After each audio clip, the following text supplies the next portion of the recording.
እንግዲህ ክቡራን ቻናላችን ቤተሰቦች ዛሬ የናሽናል ግራጁዌሽን አድሚሽን ቴስት ወይም ኤንጋት 2018 የመጀመሪያው ዙር ሬጅስትሬሽን ፕሮሰሱን ይዘንላችሁ ነው የቀረብነው። በጣም ቀላል ነው፣ ነገር ግን ለየት ያለ ነገር አለው። ይህም ምንድነው? የፋይዳ ወይም ፋን ናምበር ያስፈልጋቸዋል። ይሄ ካላችሁ ግን ሰክሰስፉሊ አፕላይ በማድረግ ከኛ ጋር ሙሉ ሂደቱን ማየት ትችላላችሁ ማለት ነው። እንግዲህ ከዚህ በፊት ደግሜ እንደነገርኳችሁ አዲስ ከሆናችሁ ቻናላችን ሰብስክራይብ በማድረግ ያበረታቱ። ቀጥታ ወደ ቪዲዮ እንሄዳለን።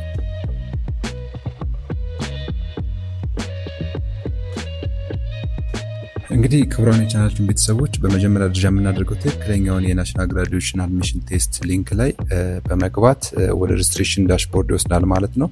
ይህንን በስልካችሁም ወይም ደግሞ በኮምፒውተር መጠቀም ትችላላችሁ። አሁን ቀጥታ በናሽናል ግራጁዌሽን አድሚሽን ቴስት ዳሽቦርድ ላይ መመዝገቢያው ላይ ገብቻለሁ ማለት ነው። እንደምታዩት እንግዲህ እዚህ ጋር ወደ 6 የሚሆኑ ስቴፖች አሉት። ሬጅስትሬሽን ታይፕ ይላል። ከዛ ደግሞ ሬጅስትሬሽን ዊዝ ፋይዳ እያለ እስከ ኤጁኬሽን ኤንድ ፋይናል ሰሚሽን ወይም ሪቪው ይሄዳል ማለት ነው። እንግዲህ በመጀመሪያ ደረጃ የምናደርገው እዚህ ጋር ክቡራን የሚዲያችን ቤተሰቦች ሴሌክት ዮር ሬጅስትሬሽን ታይፕ፣ ሁለት አይነት አማራጮች አሉ፣ ፎር ኢትዮጵያን ኤንድ ፎር ነን ኢትዮጵያን አፕሊካንትስ ማለት ነው። እኛ እንግዲህ ኢትዮጵያን ስለሆን ጀስት ክሊክ እናደርጋለን ኢትዮጵያን አፕሊካንት በሚለው ላይ። የመጀመሪያው ስቴፕ እንግዲህ ፋን ናምበር ቬሪፊኬሽን ነው የሚሆነው እዚህ ከገባም በኋላ ማለት ነው። እንግዲህ ይህንን 16 ዲጂት የምታገኙት በናሽናል አይዲ ፊት ለፊት ያለው 16 ዲጂት ናምበር ነው የሚሆነው።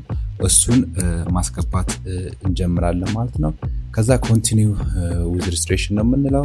ከዚህ በኋላ እንግዲህ አውተንቲኬሽን ነው ወሳኙ። የአውተንቲኬሽን ስቴፕ ወደ ናሽናል አይዲ ወይም ፋይዳ ወደ ተመዘገብንበት ስልክ ቁጥር ኦቲፒ ናምበር ይልክልናል። ኮንቲኒው ካልነው በኋላ መልሰን ይህንን 16 ዲጂት ናምበር ሬጅስተር ማድረግ መቻል አለብን ማለት ነው። ኢንተር ማድረግ መቻል አለብን። እዚህ ጋር እንግዲህ ትምህርት ሚኒስቴር ከናሽናል አይዲ አድሚኒስትሬሽን ጋር ነው ሊንክ ያደረገው ማለት ነው። ቀጥታ ይህንን 16 ዲጂት ናምበር አስገባሁትኝ እዚህ ጋር። ከዛ አውቶማቲካሊ ወደ ስልክ ቁጥሬ ኦቲፒ ይልክልኛል። ይህንን 6 ዲጂት ኦቲፒ ናምበር በመያዝ እዚሁ ጋር ፔስት ማድረጌን መቀጠል መቻል አለብኝ ማለት ነው።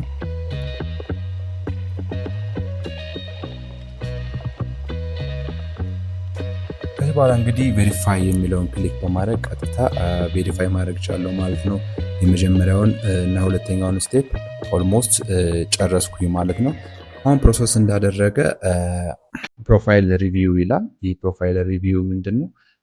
ባስገባ ነው የናሽናል አይዲ ፋን ናምበር ትክክለኛ መረጃ መሆኑን የራሳችን መሆኑን ቼክ የምናደርግበት ፕላትፎርም ላይ ያለ ነው። ትክክል ነው አይደለም የሚለውን እያንዳንዱን በመሄድ ስማችንን፣ ስልክ ቁጥራችንን፣ በርዝዴይ፣ ጀንደር፣ ፕሮፋይል ፒክቸራችንን ሳይቀር ቼክ በማድረግ ማረጋገጥ መቻል አለብን። ከዛ እንግዲህ ኔክስት ነው የምንለው ማለት ነው። ኦልሞስት እንግዲህ ፕሮፋይል ሪቪው እያደረግን እየጨረስን እንሄዳለን ማለት ነው። አዲሽናል ዲቴል የሚጠይቀዋል እዚህ ጋር ኤጁኬሽን የምናስገባው ማለት ነው። ኤጁኬሽን መረጃችንን ይህንን የትምህርት መረጃችንን የምናስገባ እንግዲህ በኢሜይል ክሊክ በማድረግ እዚች ጋር ኢሜይላችንን ማስገባት መቻል አለብን ማለት ነው። ስልክ ቁጥራችንን፣ ፕሮግራማችንን አፕላይ የምናደርግበትን ፒኤችዲ ነው ወይስ ማስተርስ ነው የሚለውንም ክሊክ ማድረግ መቻል አለብን። ሌት ፒኤችዲ እንበለው እዚህ ጋር ፒኤችዲ ብየዋለሁ። ከዛ ኤግዛም ሴንተር እንግዲህ ዩኒቨርሲቲዎች አሉ፣ ብዙ የኤግዛም ሴንተሮች አሉ። ከነዚህ ውስጥ የሚመቸን ቦታ ወይም አቅራቢያችን ያለውን አንዱ ዩኒቨርሲቲ ክሊክ በማድረግ ወደዛ በመግባት የኤግዛም ሴንተራችንን መምረጥ እንችላለን ማለት ነው። ይህንን መረጥኩኝ። ከዛ ዝቅ ብሎ አክሰሲቢሊቲ ኢንፎርሜሽን አለ። ይህንን እንግዲህ ለስፔሻል አኮሞዴሽን ወይም ደግሞ የተለየ ልዩ ፍላጎት አላቸው ሰዎች የሚመረጥ ነው። ጀስት የእይታና የሂሪንግ ፕሮብለም ከሌለ ኖ ብለናል ማለፍ እንችላለን። ይህንን ማለት ነው። ኦልሞስት እየጨረስን ነው ሙሉ ስቴፑን። አሁን እንግዲህ ኔክስት ከማለታችን በፊት ባክ ብለን ኤዲቲንግ ነገር ካለ እሱን መጨረስ መቻል አለብን። ኤዲት ካለ ሪቪው ኤንድ ሰብሚት የመጨረሻው ስቴፕ። እዚህ ጋር እንግዲህ ሁሉንም መረጃችን በጥንቃቄ መሙላታችንን ድጋሚ ማየት መቻል አለብን ማለት ነው።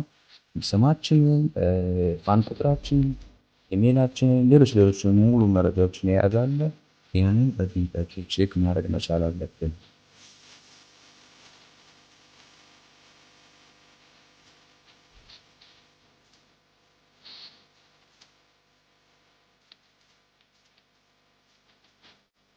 እንግዲህ ከዚህ በኋላ ወደ ፋይናል ሰሚት ኤንድ ሬጅስትሬሽን ነው የሚሄደው ማለት ነው። ከዛ በፊት ቅድም እንዳልኳችሁ የሚስተካከሉ ነገሮች ካሉ ባክ በማለት በመመለስ ማስተካከል ይችላሉ።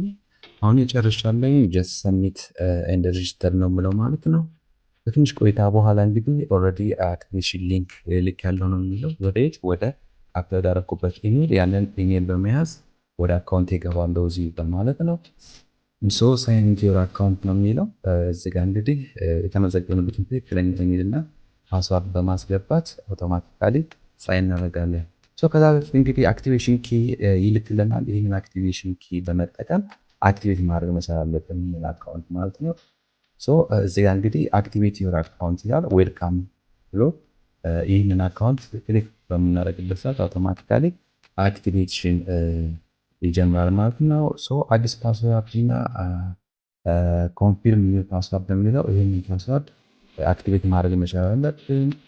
ከዛ በኋላ ሳይን ኢሜላችን የሚሰጠነው አዲስ ፓስወርድ በማስገባት ሳይን የምንለው ኦልሞስት አልቋል ማለት ነው። በጣም ቀላል ነው። ከወራጫት ሰዎች እንግዲህ ይህንን በጥንቃቄ ከሞላ ሰክሰስፉሊ አፕላይ እያደረግን ነው ማለት ነው።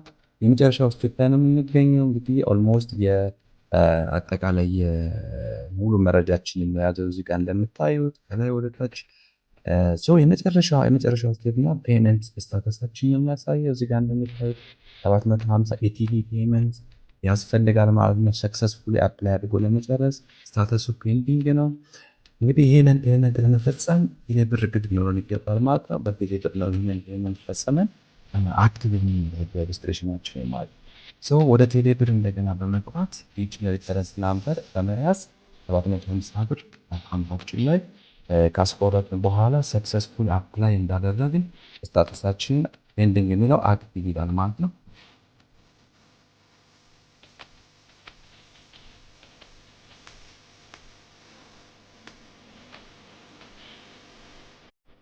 ክቡራን የቻናላችን ቤተሰቦች በስተመጨረሻ ፔመንትን በቴሌ ብር ከፈጸምኩ በኋላ ሪፍሬሽ በማድረግ ጥቂት ደቂቃ በኋላ ሬጅስትሬሽን ኮምፕሊትድ ይለኛል ማለት ነው። እዚህ ጋር ሬጅስትሬሽን ኮምፕሊትድ ሆነ ማለት ኦልሬዲ ሰክሰስፉሊ ሲስተሙ ላይ ለኤን ጋር ተመዝግቤያለሁ ማለት ነው።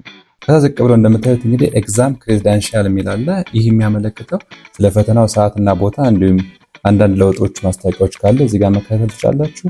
በስተመጨረሻ ደግሞ ለፈተናው 1 ቀን 2 ቀን ሲቀረው ፕሪንት አውት አድርገን ይህንን እንደ አይዲ ወይም ደግሞ እንደ መግቢያ ሊያዝ ስለሚገባው እሱን ፕሪንት አውት አድርገን ይዘን ወደ ፈተና ማዕከላት መሄዳችን መርሳት የለብንም።